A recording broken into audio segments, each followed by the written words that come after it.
आप सभी को आमलकी एकादशी व्रत की हार्दिक शुभकामनाएं। भगवान श्री हरिविष्णु अपनी कृपा सदैव आप पर बनाए रखें। दोस्तों, आज की वीडियो में आप सुनेंगे आंवला एकादशी व्रत की कथा।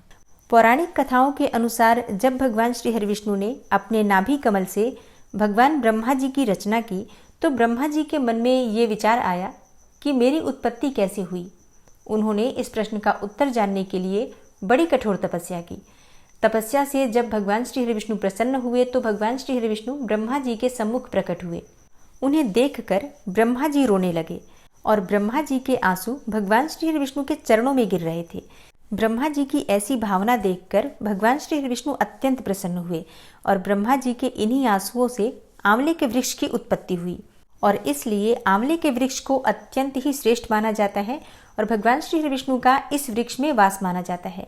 इसलिए आंवले के वृक्ष के नीचे बैठकर भगवान की पूजा करने और आंवला खाने तथा दान करने का विशेष महत्व आमलकी एकादशी पर माना जाता है। और आमलकी एकादशी की दूसरी कथा का संबंध है त्रेता युग से। ये कथा ब्रह्मर्षि वशिष्ठ जी और महाराज मांधाता के मध्य एक संवाद के स्वरूप में है, जिसका वर्णन स्वयं भगवान श्री कृष्ण ने धर्मराज युधिष्ठिर से किया है। धर्मराज युधिष्ठिर बोले, हे जनार्दन, आपने फाल्गुन मास की कृष्ण पक्ष की एकादशी का बड़ा ही अद्भुत वर्णन सुनाया है। अब आप फाल्गुन मास के शुक्ल पक्ष की एकादशी का क्या नाम है तथा उसकी विधि क्या है, कृपा करके आप मुझे बताइए। तब भगवान श्री कृष्ण बोले, हे राजन, फाल्गुन मास के शुक्ल पक्ष की एकादशी का नाम आमलकी एकादशी है। इस व्रत के करने से समस्त पाप नष्ट हो जाते हैं तथा इसके प्रभाव से 1000 गौदान का फल प्राप्त होता है। अब मैं आपको महर्षि वशिष्ठ द्वारा राजा मांधाता को सुनाई गई पौराणिक कथा का वर्णन करता हूँ, आप ध्यानपूर्वक सुनिए। त्रेता युग में एक दिन महाराज मांधाता ने ब्रह्मर्षि वशिष्ठ जी से अनुरोध किया कि हे मुनिवर, यदि आप मुझसे प्रसन्न हैं तो कृपा पूर्वक मुझे कोई ऐसा व्रत बतलाएं जिसको करने से मेरा सब प्रकार से कल्याण हो। महर्षि वशिष्ठ ने उत्तर दिया, हे राजन, यो तो सभी व्रत उत्तम हैं, परंतु इनमें सर्वोत्तम है आमलकी एकादशी का व्रत। फाल्गुन मास के शुक्ल पक्ष की इस आमलकी एकादशी का व्रत करने से सभी पाप नष्ट हो जाते हैं। इस व्रत को करने से 1000 गायों के दान करने के बराबर पुण्यफल प्राप्त होता है। इस बारे में एक कथा मैं आपसे सुनाता हूँ, आप ध्यानपूर्वक सुनिए। वैदिक नामक एक नगर में ब्राह्मण, क्षत्रिय, वैश्य और शूद्र चारों वर्णों के परिवार आनंद पूर्वक रहा करते थे। वहां पर सदैव वेद ध्वनि गूंजा करती थी। पापी, दुराचारी तथा नास्तिक कोई नहीं था। उस नगर में चैत्ररथ नाम का एक चंद्रवंशी राजा राज्य करता था। सभी नगरवासी भगवान विष्णु के परम भक्त थे और सभी नियम पूर्वक एकादशियों का व्रत भी किया करते थे। प्रत्येक वर्ष के समान फाल्गुन मास के शुक्ल पक्ष की आमलकी एकादशी आई।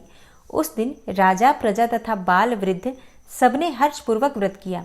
राजा अपनी प्रजा के साथ मंदिर में जाकर कुंभ स्थापित करके धूप, दीप, नैवेद्य और पंचरत्न आदि से धात्री अर्थात आंवले का पूजन किया और पूजन करके इस प्रकार से स्तुति करने लगा, हे धात्री, आप ब्रह्मा जी द्वारा उत्पन्न हुए हो और समस्त पापों का नाश करने वाले हो, अतः आपको नमस्कार है।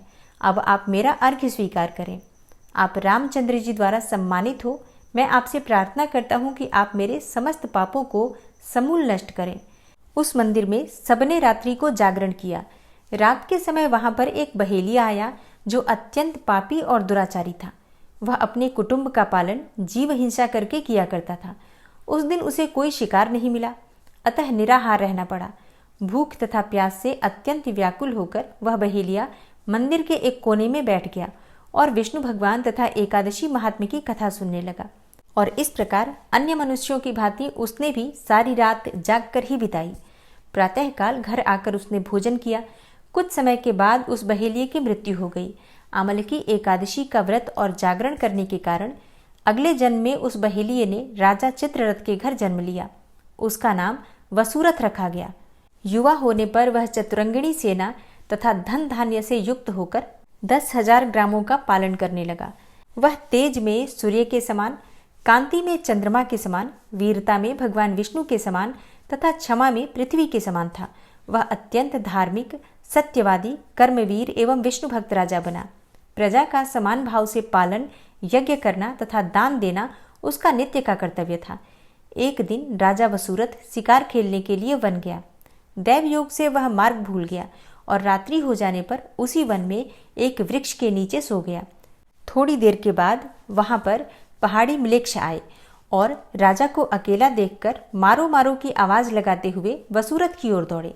वे म्लेच्छ कहने लगे कि इसी दुष्ट राजा ने हमारे माता पिता पुत्र पौत्र आदि अनेक संबंधियों को मारा है तथा देश से निकाल दिया है, अतएव इसको अवश्य ही मारना चाहिए। ऐसा कहकर वे म्लेच्छ अस्त्रों का प्रहार करने लगे। अनेकों अस्त्र शस्त्र राजा के शरीर पर गिरते ही नष्ट हो जाते और उनका वार पुष्पों के समान प्रतीत होता था। अब उन म्लेच्छों के अस्त्र शस्त्र उल्टा उन्हीं पर प्रहार करने लगे, जिससे वे घायल होने लगे। इसी समय राजा को भी मूर्छा आ गई। उस समय राजा के शरीर से एक दिव्य स्त्री उत्पन्न हुई। वह स्त्री अत्यंत सुंदर वस्त्रों तथा आभूषणों से अलंकृत थी, मगर उसकी भ्रिकुटी टेढ़ी थी और आंखों से लाल लाल अग्नि निकल रही थी। वह स्त्री म्लेच्छों को मारने दौड़ी और थोड़ी ही देर में उसने सब म्लेच्छों को काल के गाल में पहुंचा दिया। जब राजा सोकर उठा तो उन म्लेच्छों को मरा हुआ देखकर सोचने लगा कि इन शत्रुओं को किसने मारा है। वह ऐसा विचार कर ही रहा था कि तभी आकाशवाणी हुई, हे राजा, इस संसार में विष्णु भगवान के अतिरिक्त कौन तेरी सहायता कर सकता है।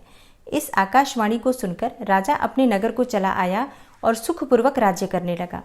महर्षि वशिष्ठ जी आगे बोले, हे राजन, यह आमलकी एकादशी के व्रत का प्रभाव था। जो मनुष्य इस आमलकी एकादशी का व्रत करते हैं वे सभी कार्यों में सफल होकर अंत में विष्णु लोक को प्राप्त होते हैं। तो प्रेम से बोलिए भगवान श्री हरि विष्णु की जय। और अब आप सुनेंगे एकादशी माता की कथा।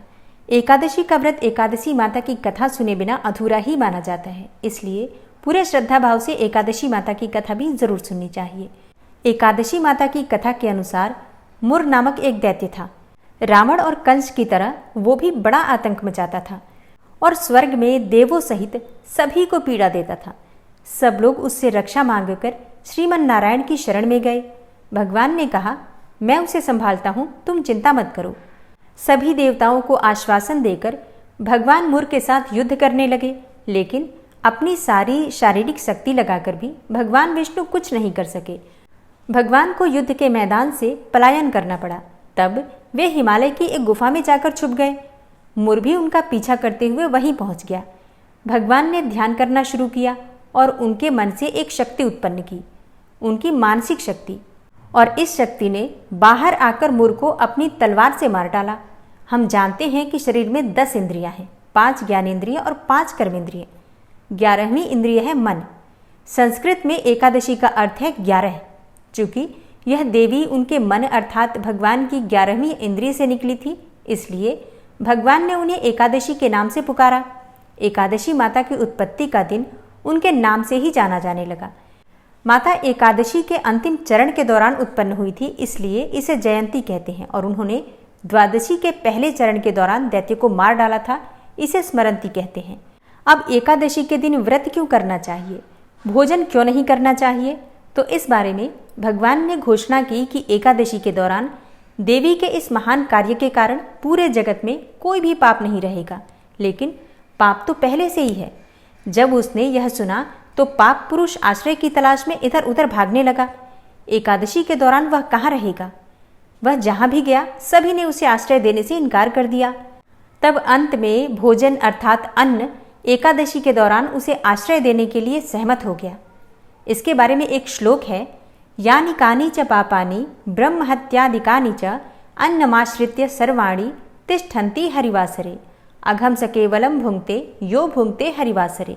तो एकादशी के दौरान सभी पाप भोजन में ही आश्रय लेते हैं, और जो कोई मनुष्य इस दौरान यानी एकादशी के दौरान भोजन करता है, ये पाप उस व्यक्ति में प्रवेश करेंगे और रोग, समस्या, हानि, परेशानी इत्यादि बन जाएंगे। इसलिए एकादशी के दिन व्रत धारण करना चाहिए। भगवान विष्णु ने कहा कि जो भी मनुष्य एकादशी के दिन व्रत धारण करेगा उसके समस्त पाप नष्ट हो जाएंगे और उसे अंत में विष्णुलोक की भी प्राप्ति होगी। एकादशी को विष्णु भगवान की कन्या भी कहा जाता है, क्योंकि वह भगवान की मानस पुत्री हैं। उनकी मूर्ति पुरी जगन्नाथ मंदिर और द्वारका धाम में भी है। भगवान के धर्म की रक्षा के लिए जितने भी अवतार हैं वे सभी एकादशी के दिन ही हुए हैं, इसलिए यह इतना पवित्र दिन है।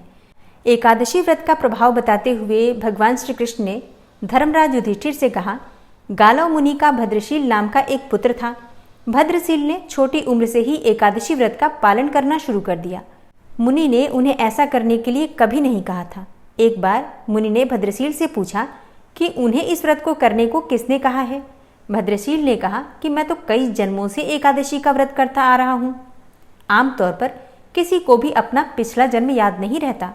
जब तक आप माँ के गर्भ में होंगे तब तक आपको पिछले जन्मों की याद रहेगी, लेकिन जन्म से ठीक पहले यह स्मृति मिट जाती है। लेकिन भद्रशील को पिछले जन्म की याद उस समय भी थी। यह एकादशी व्रत की शक्ति थी जिसका वे पालन करते थे। वे एक पूर्व जन्म में धर्मकीर्ति नामक राजा थे। धर्मकीर्ति बहुत क्रूर था, उसे कोई पसंद नहीं करता था। ऐसा कोई पाप नहीं था जो उसने नहीं किया हो। एक बार वह अपने सैनिकों के साथ शिकार पर गया। उसने एक हिरण को देखा और अपने सैनिकों को उस हिरण को चारों ओर से घेरने के लिए कहा। राजा ने कहा कि जो भी उस हिरण को भागने देगा उसका पूरा परिवार मार डाला जाएगा। हिरण ने यह सुना और सोचा, बेचारे सैनिक, मैं उनमें से किसी को कुछ भी नहीं होने दूंगा। हिरण राजा के पास से निकल भागा। राजा ने हिरण का पीछा किया। सूर्यास्त होते राजा एक घने जंगल के अंदर फंस गया। हिरण कहीं दिखाई नहीं दे रहा था। राजा ने एक पेड़ के नीचे रात बिताई। उसने दिन भर में कुछ भी नहीं खाया था। उसे चारों ओर से खतरनाक जानवरों के गुर्राने की आवाज़ भी सुनाई दे रही थी। वह सो भी नहीं सका। राजा ने डर से श्रीहरि परमात्मा से प्रार्थना करना शुरू कर दिया। फिर सुबह होते ही उसकी मृत्यु हो गई। यमदूत आए और उसे यमराज के पास ले गए। यमराज ने पूछा, तुम लोग इन्हें यहाँ क्यों लाए हो? इनका स्थान तो वैकुंठ में भगवान महाविष्णु के बगल में है। यमदूतों ने यमराज से कहा, लेकिन राजन, यह तो महापापी है। यमराज बोला, नहीं, वह सब चला गया है, ये अब बिल्कुल पवित्र है। जिस दिन इसकी मृत्यु हुई वह एकादशी थी। उन्होंने दिन भर उपवास किया और रात में जागते हुए श्रीहरि का स्मरण किया। उनके सारे पाप दूर हो गए, ये पवित्र हो गए। तब यमराज ने स्वयं एक स्वर्ण रथ बुलवाया और राजा को वैकुंठ भेज दिया। इसके बाद जब लोगों को इस बारे में पृथ्वी पर पता चला तो वे सभी एकादशी का पालन करने के लिए और अधिक उत्साहित हो गए। तो प्रेम से बोलिए, एकादशी माता की जय।